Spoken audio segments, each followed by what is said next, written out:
Hey third graders, I hope you guys are all doing great. It's such a beautiful day today that I decided to record your video out in the sunshine.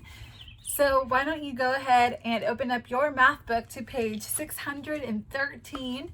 We're gonna work on compare fractions. Hope you guys had a great weekend. I hope you got out to enjoy this beautiful sunshine. Okay, compare fractions. So let's go ahead and look up at this right here. Let's read it together. You can compare fractions when the two fractions refer to the same size whole. We're going to talk about that. So let's look at example 1. AJ has 3/6 of his homework done. Yuki, interesting name. Yuki finished 4/6 of hers. Who has finished a greater part of their homework? And so they're telling you that one way to figure this out is to use fraction tiles, and you guys see it right here. And so basically, we don't have fraction tiles with us, but I think that we could draw it, and I think it'd be a little easier to kind of show.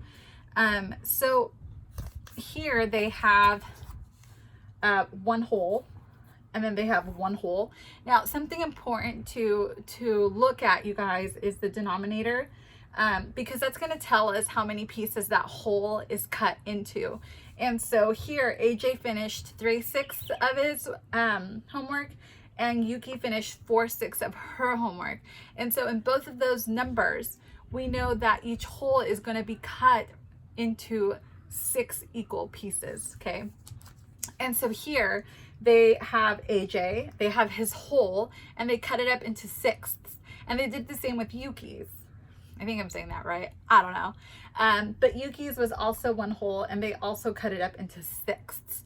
And so AJ completed 3 of his 6, so they shaded 3 of those 6ths. And Yuki finished 4 of the 6 of her homework, and so they shaded 4 of those. Now, when you look at those, you know, one on top and one on the bottom, you can tell who completed more of their work. And here, who completed more of her work? I kind of gave it away with her. Yes, Yuki did, right? You guys can see that just by comparing, okay? And so the models show that 4/6 has a greater size than 3/6, and that's right, okay? 4/6 is bigger than 3/6. You guys would agree with that, right? Yeah.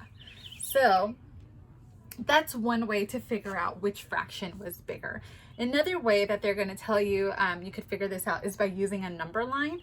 And so why don't you guys go ahead and look here. So represent each fraction on a number line.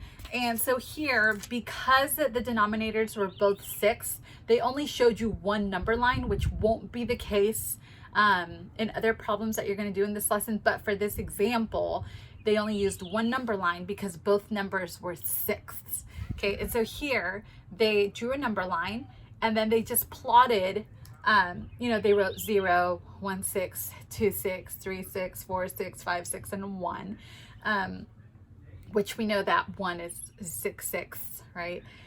So here they just drew the number line, and you can plot 4/6, and they plotted 3/6. And so you guys can see, oh, doggies everywhere. You can see that closest to 1 is 4/6, and so therefore 4/6 is the greater number because it's closer to one whole. Man, those dogs, they bark all day long. Okay, so 4/6 finished a greater part. Oh wait, I think we're supposed to write Yuki. Let's write Yuki, if I'm saying that right. I think so. I thought this was a good idea. I thought it was a great idea for me to sit out here in the sun, teach you guys some math. Okay, go ahead and turn the page. And so now we're going to go ahead and look at example 2.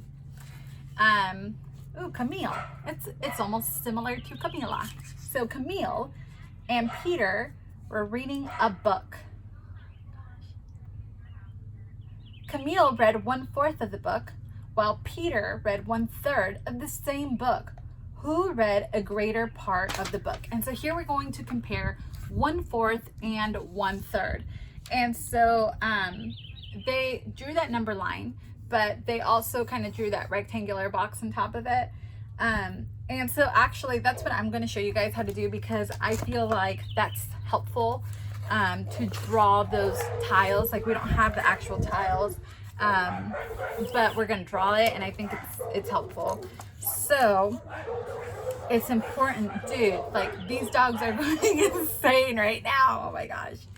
Insane, insane, insane. And maybe I should just wait till they're like, I don't know, they've got something going on over there. Okay. So here, okay, Camille read 1/4 and Peter read 1/3. And so we have 1/4 and 1/3. Those are different denominators. That means our wholes are going to be split up differently, okay? So Camille read 1/4, and so Camille's going to be the little pink box. I can get that straight. So here's Camille's pink box, and here's Peter's green box, okay? This is all one whole, but Camille's denominator is 4, 1/4, and so we're going to go ahead and split up Camille's box into 4s. So there she is. Split her up into 4ths. And Peter read 1/3, so we're going to go ahead and split his up into 3rds. So let's see, one. So Peter's is going to look something like this, okay? Now, if Camille read 1/4, I'm going to go ahead and just shade one of those 4ths for Camille. There it is. And Peter read 1/3, and so I'm going to go ahead and shade 1/3 of his box. Oh geez, those dogs finally calm down. I better not say anything because I'm going to jinx it. Okay, so there's 1/3 for Peter. Now, my holes, my rectangles, they're not perfect, but you can already kind of tell who read more of the book just by looking at my model.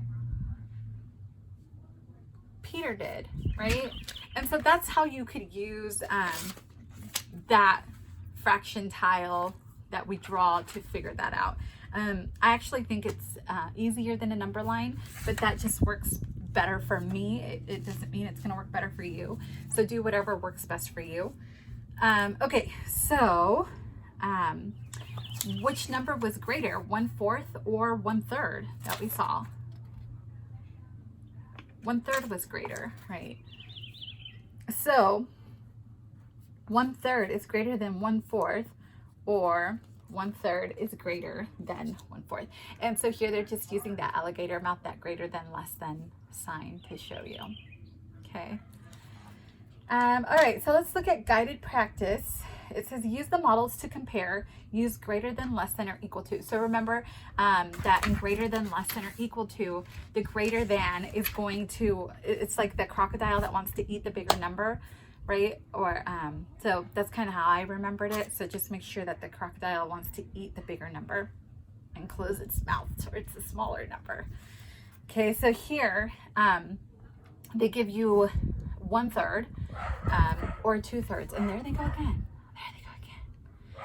1/3 and 2/3. And so which number is bigger? Well, just by looking at the model, we can see that one is closer to the end, or to the 1, than the other. So in this case, 2/3 is going to be greater than 1/3. And so 2/3, the crocodile wants to eat the 2/3. Okay, so that's the end of my side of it. You guys can go ahead and start working on your independent practice, which is page 615, 616. This is the last lesson of this chapter. And for the rest of the week, on Tuesday, you'll do my homework, and on Wednesday and Thursday, you'll do the review. You won't have a test, obviously, but I hope that these videos were helpful, and just make sure that if you didn't understand part of it, go back and rewatch it, and I hope to see you guys soon. Enjoy this beautiful day. I can't wait to see your faces.